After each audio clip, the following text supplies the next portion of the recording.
Okay. Hello, everyone.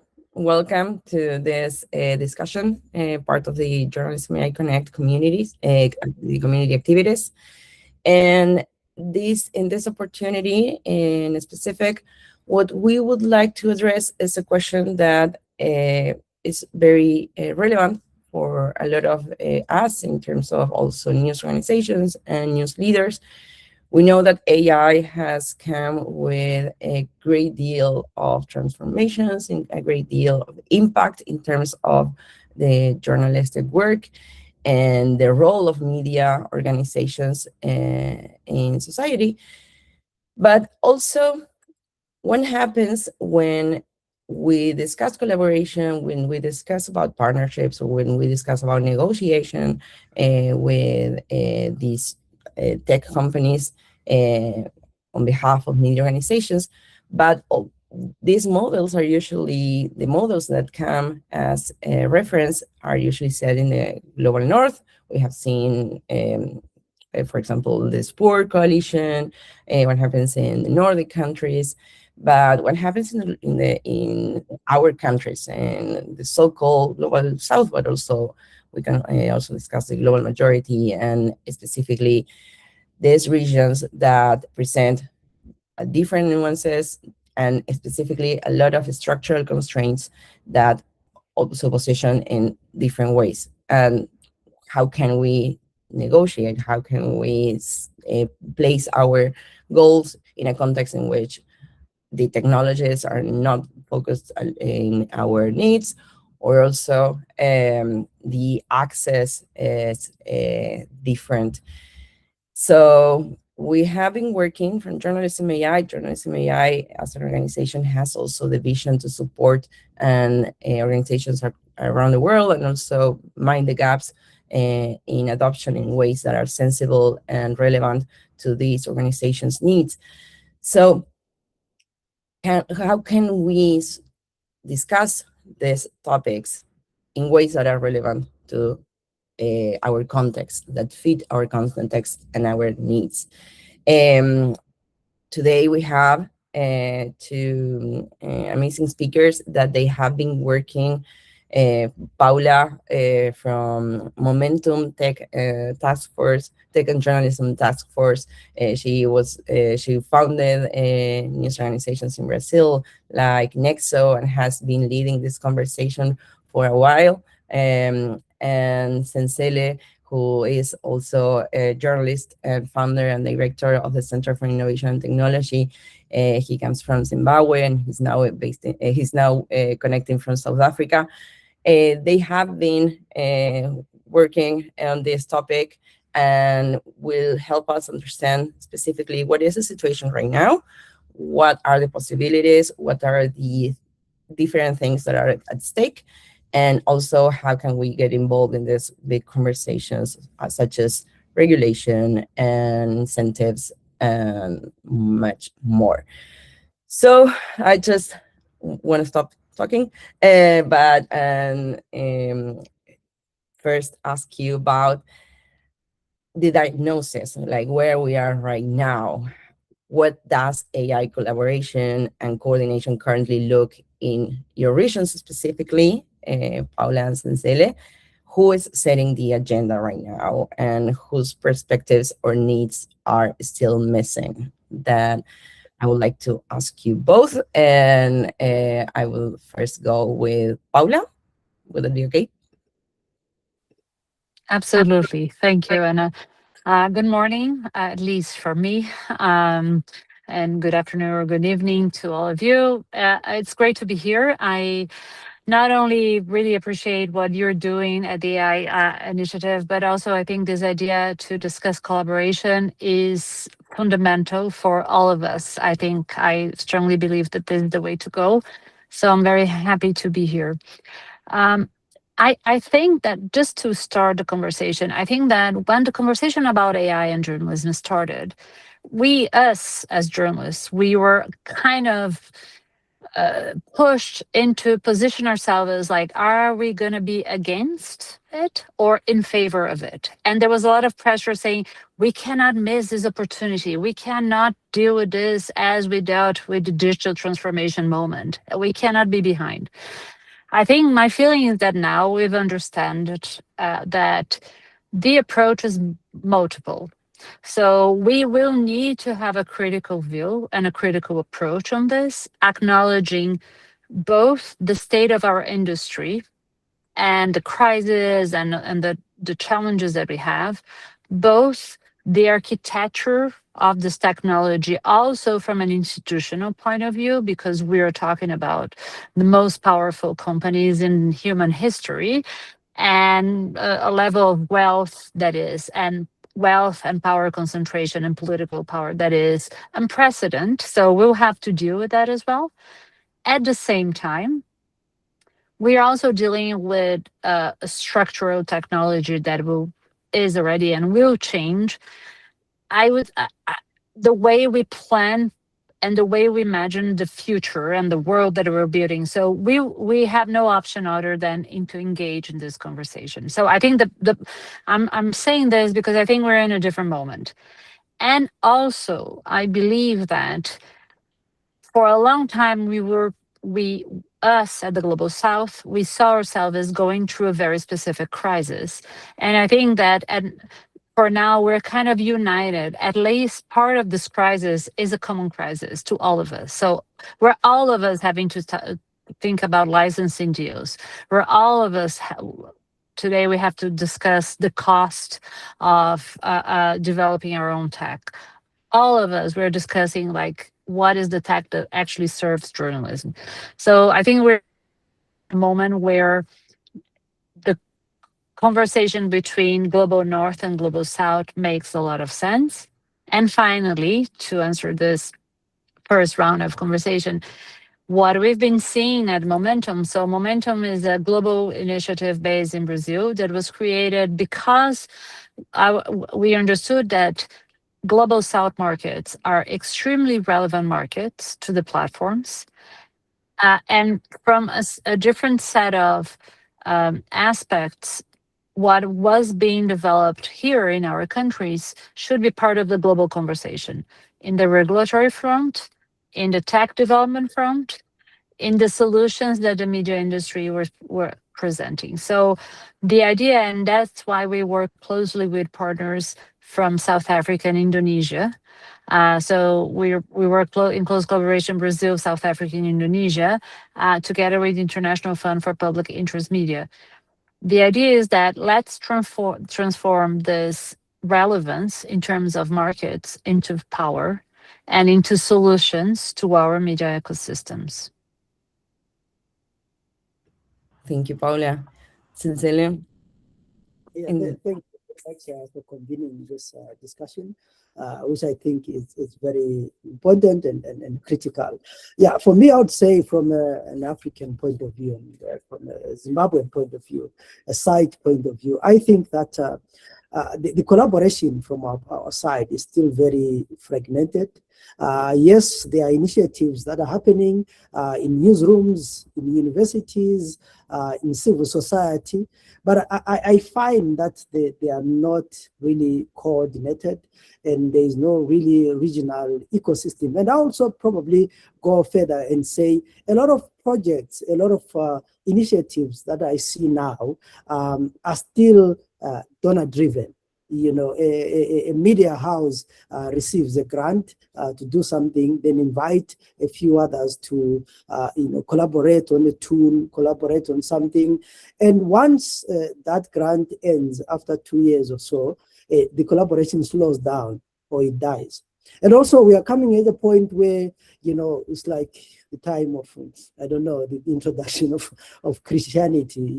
It's a do or die, sink or swim. There is AI. AI is going to kill you. If you don't adapt, you're not going to last. So the people are dealing with a lot of things. We are dealing with adoption. We are dealing with collaboration. We are dealing with trying to understand, to say, what does this AI mean? What is it taking from us? And what are we giving ourselves to? And most of the times I've done a lot of trainings and conferences around AI, and people are fast to try. We want tools, and then when you ask them the question, what problem are you trying to solve with this AI tool that you're adopting?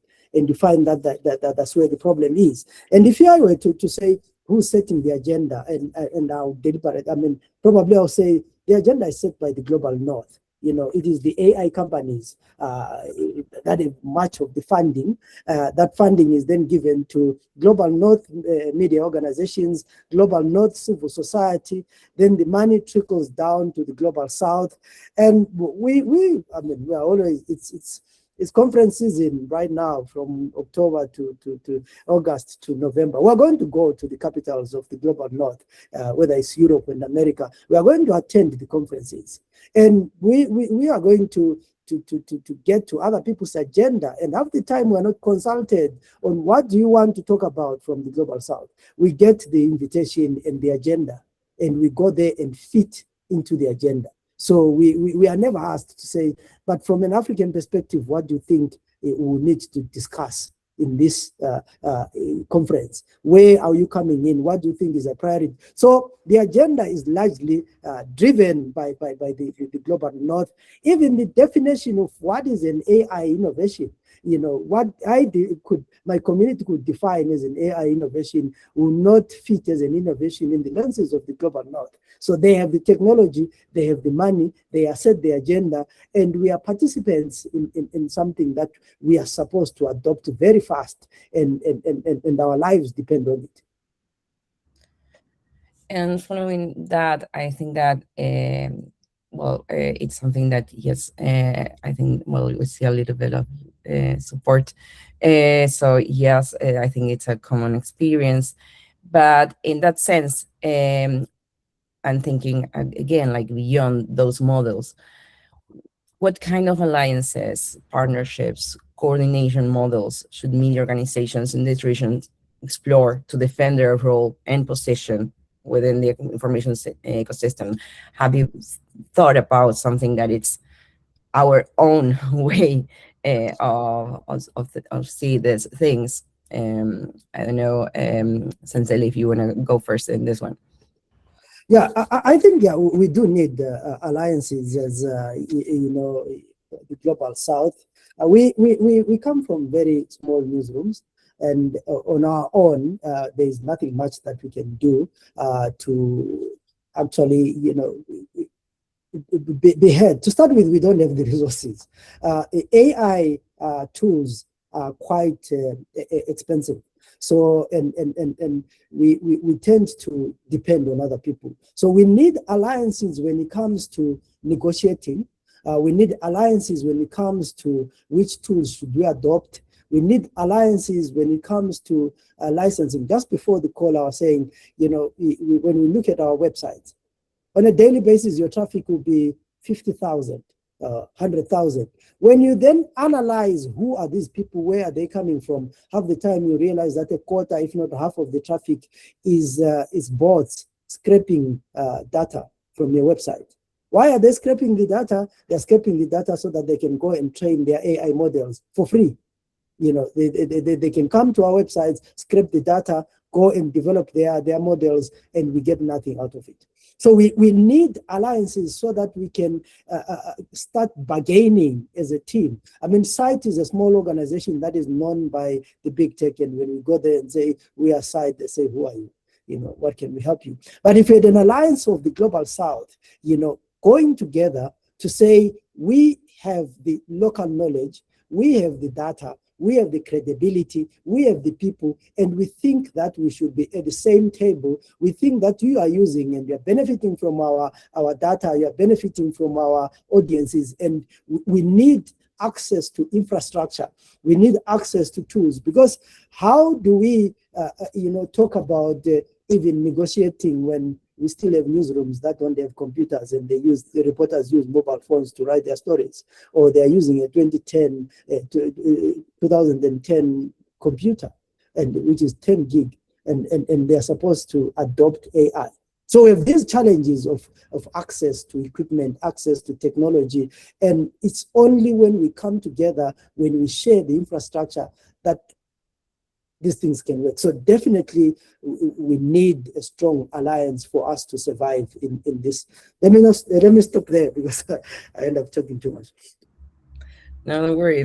My next question will be about why we cannot do that. But in the meantime, Paula.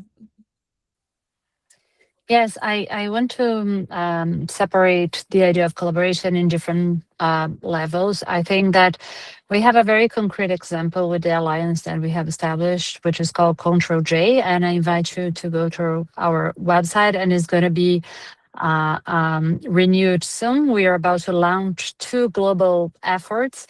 But to share a little bit with you, I think that, Zenzele, we felt precisely the same in terms of who are like setting the agendas of the conferences, what are the topics, what was the status of our participation. And last year, we have organized a series of conferences that started in Brazil, went to Indonesia, then South Africa, and we ended in Malaysia. So all international conferences in the Global South countries with an agenda that was established by the Global South. Of course, we had Global North participants, but we were the conveners, and the agendas needed to make sense in regard to discussions happening in our countries, in our markets. I think it was extremely important because you could see that there was a change in the conversation.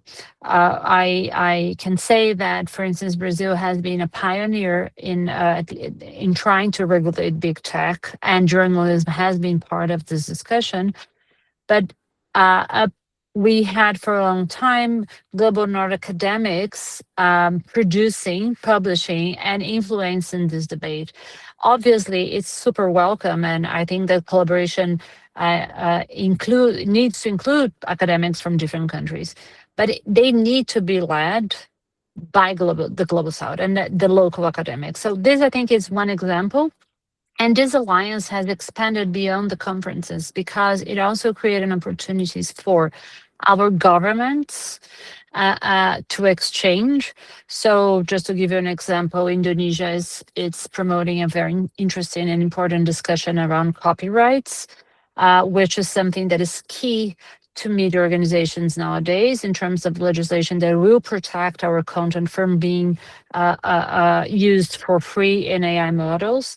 So Indonesia is also promoting this debate at a global level, and the fact that we can have this discussion with our governments, it's extremely important. So to expand the collaboration between media organizations, but also include a public policy debate that will bring governments together is also another way that I find it's very effective in terms of collaboration.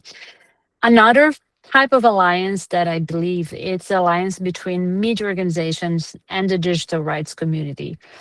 This has proven to be extremely important for us in Brazil and elsewhere. I think there's a lot to be learned there in terms of advancing a series of things. And also within the Control J context, I think that this has proven to be important.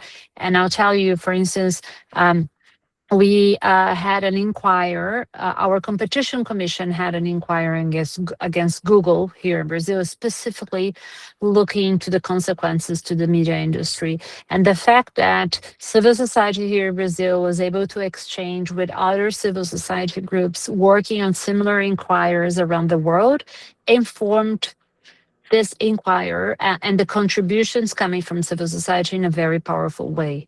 So I think that there is collaboration, cross-sector collaboration that media organizations not traditionally see themselves as in a place to look for, but I believe that it's something that we will need to do more and more. Obviously, respecting our mandates, respecting the nature of our work, but I believe there's a lot to be gained there, and this is something that we're also doing. And then when it comes to media organizations itself, I think that particularly what we're seeing, for instance, in terms of trends of licensing agreements being signed, is that AI companies are signing agreements with the big players and not even with all the big players. So we will need to figure out, when we're talking about medium and small newsrooms, we'll need to figure out alternatives. And I believe that only working together we'll be able to figure out what the alternatives are, not only in terms of licensing agreements, but also in terms of developing tech that serves different players.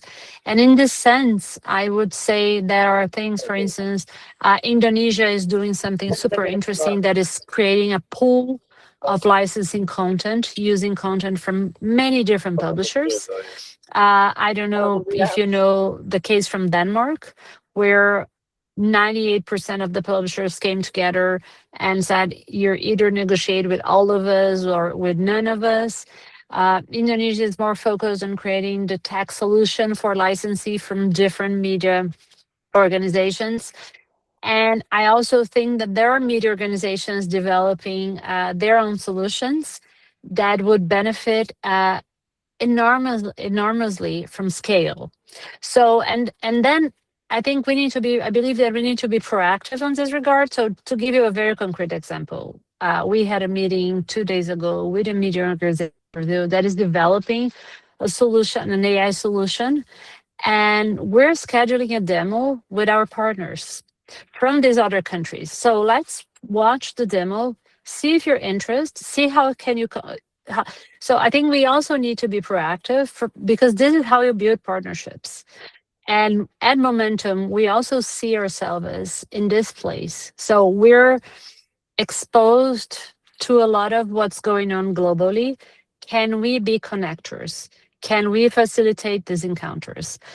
Can we look into partners that will benefit from the knowledge that is being developed by another partner? And my feeling is that we all need to be with our radars turned on for that, because to promote this kind of encounters between partners who are investing in developing tech that would benefit from scale, from collaboration, from having their experiment replicated. That's great, Paula. And also, I'm going to just mention at the Journalism AI Innovation Challenge, we also have a database. I mean, we have worked with 35 news organizations in the past year. Now we're working with another 12 building technology, and they are all eager to collaborate and share their knowledge. So I will share also that. And I'm when you mentioned the case of Denmark, and when you this kind of collaboration and partnerships and that kind of like effort that was scaled throughout the country.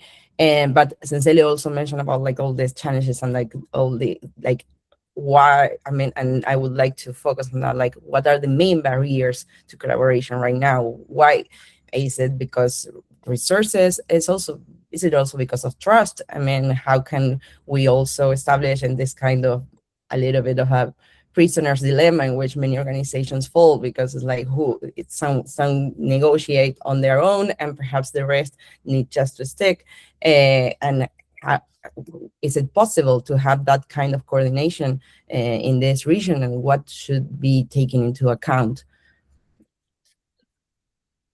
Zenzele, perhaps? Yeah. Okay. I would say that the biggest challenge, I think, in my view, the biggest challenge when it comes to collaboration is when we are collaborating without setting the conditions for possible, genuine collaboration. We end up with the big brother, small brother mentality. And also we should realize, I guess, that we are all media houses. We compete. So we are competing for audiences, we are competing for funding, for advertising, and most importantly, at a time when resources are scarce. There's fewer donor proposals that are going around, there's fewer government advertising that is going around, and priorities have changed, and media organizations are struggling to survive. What tends to happen is that people tend to be very conservative or protective when it comes to, the contacts, the ideas, the opportunities that are there, because I would rather have CITE survive than share the cake. When the cake is small, then we tend to have these problems. So this is where you find that we are collaborating, but we're competing. And if we don't set up the clear conditions of collaboration, then we have problems. And of course, because we come from different backgrounds, different cultures, we have a similar problem. It doesn't mean that we trust each other. So where there is no trust, collaboration becomes a problem. So we need to build trust, to know that what we are going to develop is going to benefit all of us. We again, we find that where you're collaborating with, bigger partners, bigger media houses, bigger donors, and you are the smaller fish, you then ask yourself, is my contribution going to matter? Am I going to be acknowledged? Are we going to see the end of it? So there are a lot of, organizations from the global south that get invited when decisions have been done, like I said before. And they've always felt like they are not valued. And they're collaborating for the sake of the numbers, so that again, I say it sometimes, I find that the participation of smaller media houses from the global south is so tokenistic. It's ticking boxes. That at least we had someone from Zimbabwe, at least we had someone from Latin America. So we just we are doing it so that those with money can say, yeah, we were very, very, we had a global audience. We had everyone from the corner, but I just came there. I was booked in a hotel. I sat in the conference. I said nothing. I don't know the agenda. I was never given the platform. And we call that collaboration. It's not. Paula, if you want. Yes. Yes, Zenzele, I agree entirely with you. Like, I hate when we are called to enable or legitimate a collaborative narrative that we are not actually part of it. So you have my solidarity. I definitely don't like to be put in this place, and this is something that I fight a lot against. I think when he thinks about collaboration, definitely I think competition and trust are two key words. When we talk about media organizations or media, I think that you can only collaborate with someone. You don't need to have you don't need to be similar, but you need to share values. And I think this is the first step to assess the people that you share values with. And in terms of media organizations, there are elements that are very clear. So what kind of advertisement would you accept? What is your business model?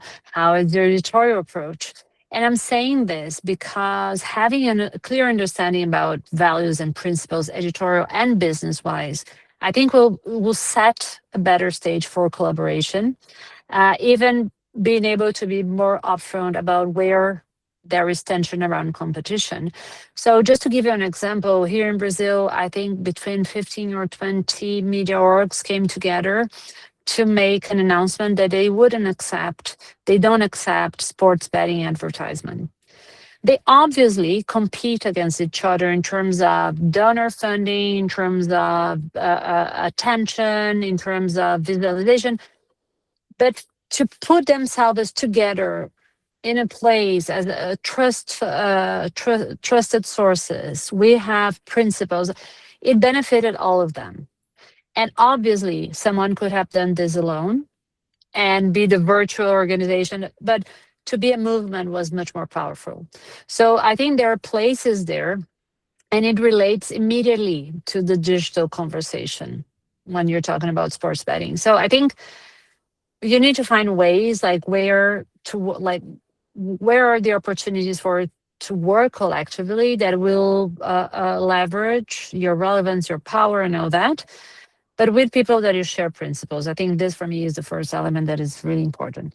Then I think, and to look into the Danish equation, I think there's a lesson there, because not only they came together, but they developed an equation for distributing the resources that for me speaks a lot about the spirit of collaboration. I don't have the numbers here, but I'll kind of like refer to the, like, they're not precise, but just to give you a picture of what I'm talking. So they're discussing licensing agreements, and they're saying, so of all the money that we get, and imagine that you have their publishers, there are like small newsrooms, the legacy, you have everyone there in this negotiation.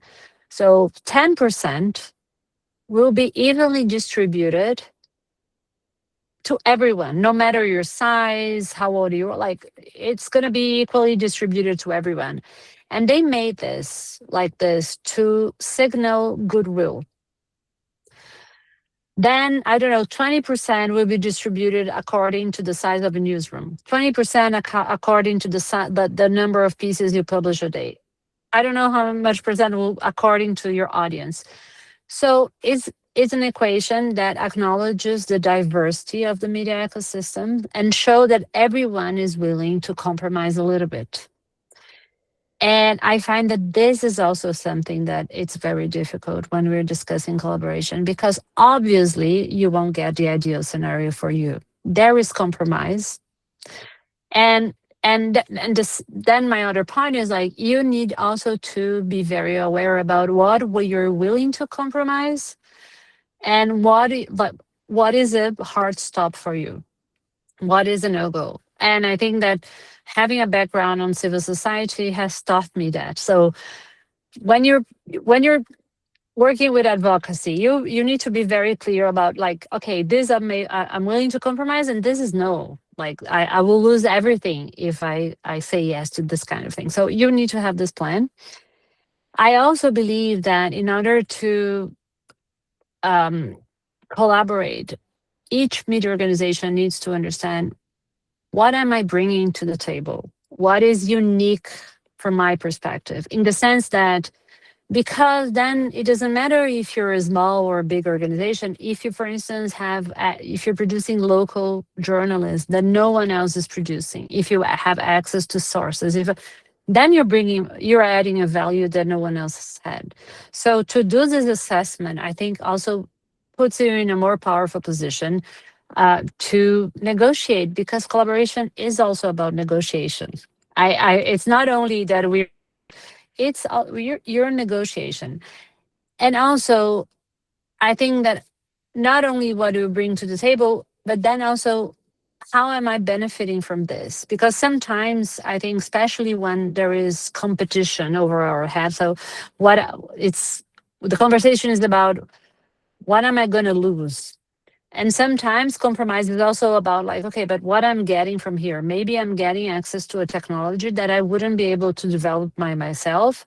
So maybe I should be willing to give up something specific because I'm going to have. So to be able to read it like this, I know it can sound a little bit naive, like, oh yes, very easy on paper. Yes, it's easier on paper than done. But I feel that collaboration is also negotiation. And I think that we need to have our own strategies about how we're going to enter a process like this. But if there is not willingness, then I don't think there is, we don't have a chance. But my feeling is that, especially not only in our markets, but also in terms of the medium and small size media organizations, is the only way that we're going to be able to be successful. And from a very objective point of view, I think in terms of volume, in terms of relevance, in terms of the cost of tech development, so there are so many elements that play against small media organizations that unless we come together, I don't feel that we're going to be able to overcome them. I think that that's very interesting. I also I also wonder about what happens when structurally and in terms of well, of course, how technology works, but also in terms of the business model of news organizations in our regions that are usually, like, the resources are not as much, or are also compromised in different ways, and sometimes, like, sticking together, like having that kind of conversations also is complicated and complex in its own way. and specifically when discussing negotiation. And I would like to understand also from you and from your perspective, what should media leaders consider? Like, we were discussing values, we were discussing priorities, but in terms of also not only with tech companies, Paula mentioned about advocacy efforts, and sometimes media organizations are not, or specifically when they are on their own, they are not very used to advocacy. What should media leaders consider when negotiating? What are the priorities, and what should be right now the key aspects to take into account in terms, for example, protecting content or protecting resources? Zenzele, what do you think? Yeah, I mentioned the issue of the fact that we have content, and we find that there are a lot of bots that come to our websites for content. So I think when we sit down to negotiate, we should bring that idea that we are not just beneficiaries. We bring value to the table.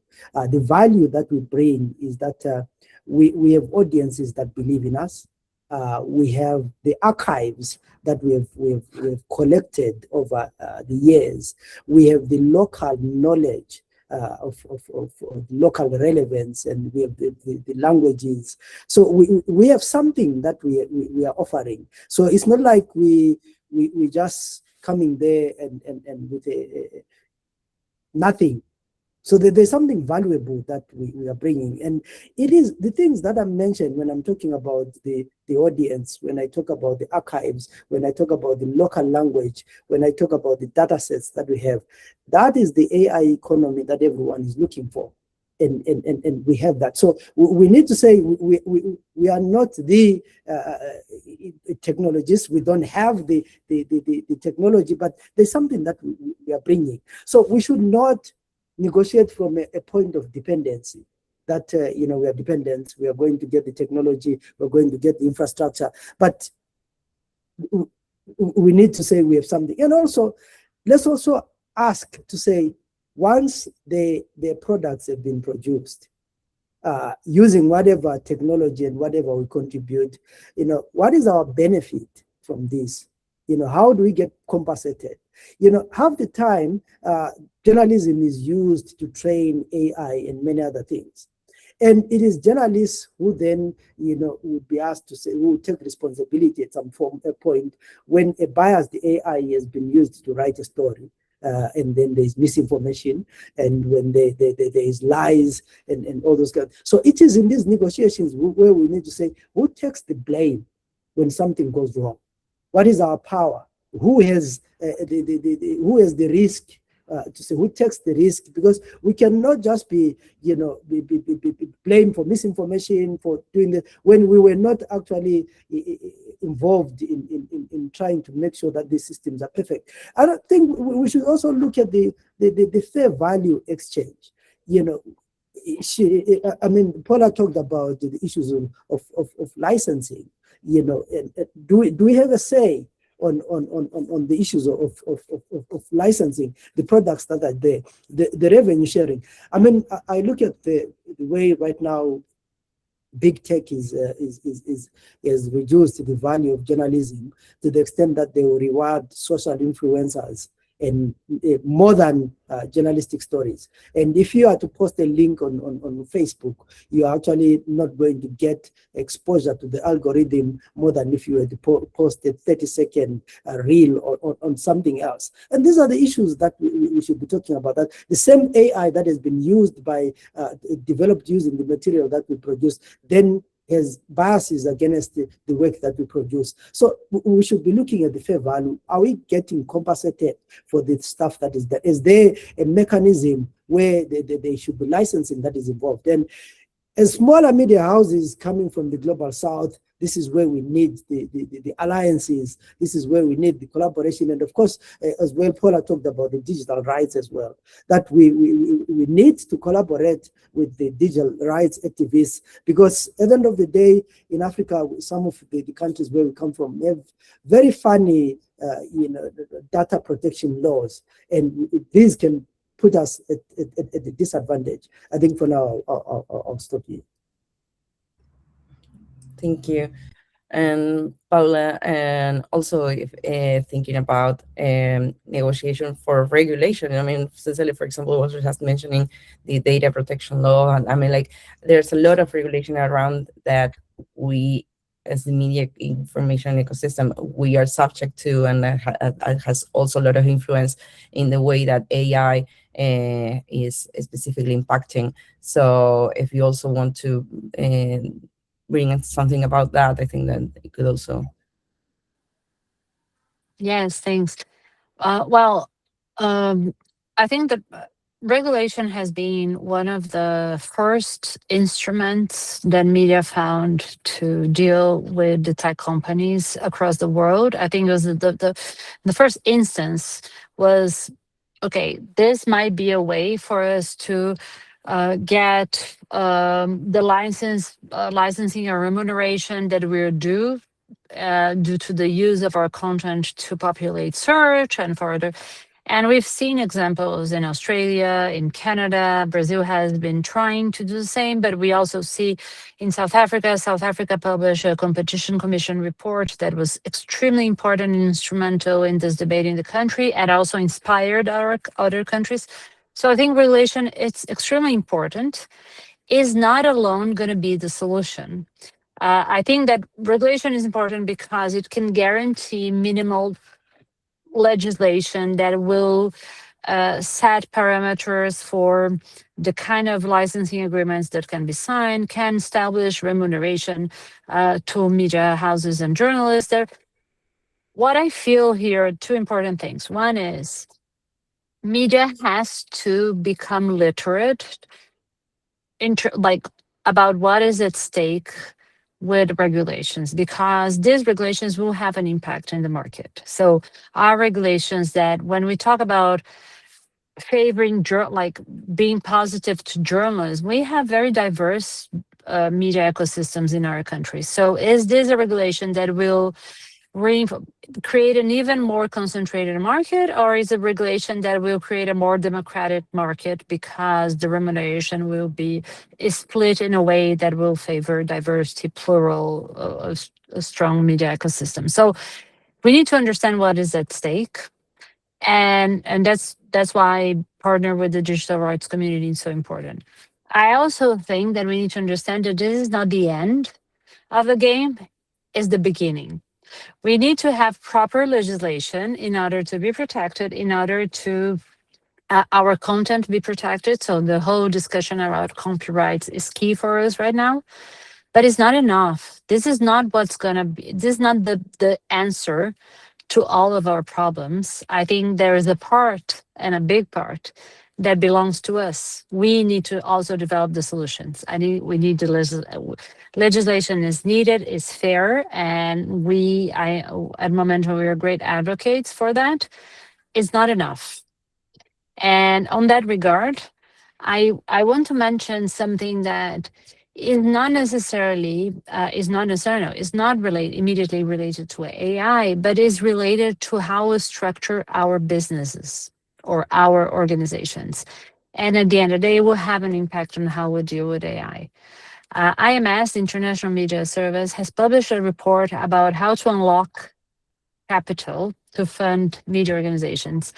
And on this report, one of the things they talk about is how media orgs are structured in terms of the number of editorial people and the number of commercial, tech, business, and all that. And what they found is that organizations that have like 80% editorial and 20% all of the rest are most likely the organizations that won't succeed. So, and the more there is a balance between these positions within your organizations, the greater chances this organization will succeed. I believe that these are positions, and I know because I'm also a publisher. I co-founded 2 media outlets in Brazil, and I know that to have a very senior tech person is extremely expensive. To have a good commercial person is expensive. So why not think about collaboration on that regard as well? Especially when we're like, can we think about some sort of consolidation, or can we think about a structure that will serve multiple organizations? Can we think about a common structure that will allow us to have a strong and senior tech person, a strong and senior commercial person that will serve not only one, but multiple organizations?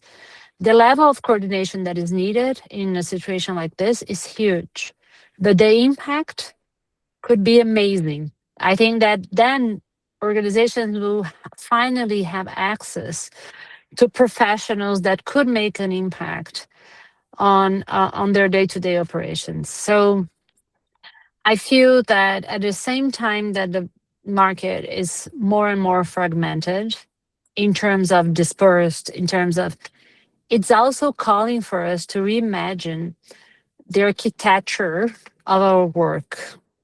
And I strongly believe that there are synergies there beyond the commercial tax structure. There are synergies in terms of distribution. There are synergies in terms of cross audiences. So I'm a strong believer that this is the way that we should be thinking of structuring our media arts. Thank you, Paula. Well, we have like just the last minutes left. So if there are any questions, I see one already in the chat. I would also like to think about what does that kind of leadership look like, or right? Because I feel like I agree that this kind of efforts and need coordination, but at the same time we need some actor specifically to lead that. I mean, who takes the role that and actually takes in all the costs that also come with leading this. I wonder about that. In the meantime, I leave that question just to reflect. I'm also reading Elinor's question from Israel, that of course there are countries that are like that that are considered global north in many ways, but at the same time the struggles of the media organizations are more similar to the ones of the ones that we are referring to in the global south. Like and she asks about language, market size, and access to resources, perhaps other dimensions that we should be considering when discussing this. There's also the question, perhaps we can just gather a couple of questions, and then Asra is raising their hand. I don't know if you want to ask the question out loud or write it down, it's the same. And in the meantime, Asra, yes. Hi, good afternoon. I think this is such a valuable discussion. Just a couple of points. The first is that I've recently been involved to some extent, at a very, very low level, in terms of some of these agreements for, that might be coming into place, whatever. And I just find that a lot of the time, they actually seem to push you as a newsroom against the wall even more. So instead of some sort of future protection, you're actually getting deeper and deeper into this, sharing your content at extremely high risk. So just an observation. And then the second thing is, so the Competition Commission in South Africa, from about early in 2023, had a market inquiry into big tech and AI companies, and to some extent, I was fairly involved in what sort of happened with that. But one of the things that was a recommendation was, for example, the setting up of some sort of ombud body in order which to serve all media houses, whatever the size, etc. And that is something that has been, to a large extent, investigated by the National Editors Forum in South Africa. So, I can't say for certain what progress has been made or what the status of something like that is, but I think that, it might be sort of a step in the right direction in respect of what we have been speaking about today. And then the other thing which I think points to some of the discussion that we've had today is a number of bodies have now also gotten together and a few weeks ago did a submission on behalf of I would presume the South African news media, but coordinated by the National Editors Forum and an organization called MOXIE, as a submission to the UNICEF proposal on fair compensation for news. So I don't know too much about it, but I think those might be sort of from a Global South perspective, really good starting points for us in South Africa. You know, where it could lead, I'm not entirely certain, but I just thought that perhaps I could share that information that might be useful to other newsrooms in the conversation today. Thank you. This has been really very enlightening. Thank you. Thank you, Ashra. And in the meantime, if you want also to ask any other question, but Zenzele and Paula, your thoughts on these three things? Well, on my side, I think it's just everyone mentions the issue of language, and language remains a problem because these tools are, of course, are made in the global north, and Africa, with its thousands of languages and dialects, we find ourselves in trouble when it comes to using the local, the technology when it comes to language. One of the things that CITE did was the creation of an AI avatar known by many as Alice. And one of the things that we're always criticized with is that Alice does not sound local, because it can't pronounce Ubulawayo, it will say Bluey, or it can say Lupane, it will say Lupain, and all those things like that. So we feel like there's still a lot that needs to be done, and as a collective, when it comes to actually developing our languages or engaging the gods of this world when it comes to AI, to also realize that the other side of the seas, there lies so many languages that are not included in the models that are being done. And probably we also need to do something. There needs to be a collaboration between our media houses and our universities to develop our own language models, because I really don't understand why our universities are not collaborating with the media houses, because we do have the journalism part, they do have the tech part, and we should be developing our languages. So we are going to have this thing called AI that is also then going to create digital inequities, because a lot of people are not going to have access in it, they're not going to have any language that they understand. Yet we could help our communities get the information in their own languages. So for a local newspaper or for a local radio station, AI becomes a challenge, because you cannot use it in a local language. You cannot have the pronunciations in your own language. You cannot have the translation or the transcription. So we still struggle, to try and translate something from Ndebele to English. Audiences are going to be on your throat. So yeah, for me, language is still a big problem. There's a question from Melissa on how can very small news media organizations not get lost in the collaborative process as well. So I'm adding that because it's also something that I feel like it's a common feeling in many, that this coordination process are usually led by relevant news organizations, and what happens to the rest that can perhaps because of their size or their structure not as heard and looked at. So Paula, and also we have only 2 minutes left, so I know that perhaps it's it's a lot to grapple in, but yes, very quickly, and I'm sorry I'll have to leave at the hour. That's why I'm sitting in my car. I have a meeting in my son's school, so I'm sorry. No, I think two things to mention on South Africa. I think the Competition Commission report, it was key, extremely important. We even brought someone from the Competition Commission to Brazil, so there's a lot of exchange there. And the one that you're referring is a UNESCO consultation that is being developed by SANEF together with GIBS, the media leadership think tank at GIBS in South Africa. And I think this is exactly an example of a global-led initiative. So I think we need to celebrate those things as well, because they're going to become important landmarks.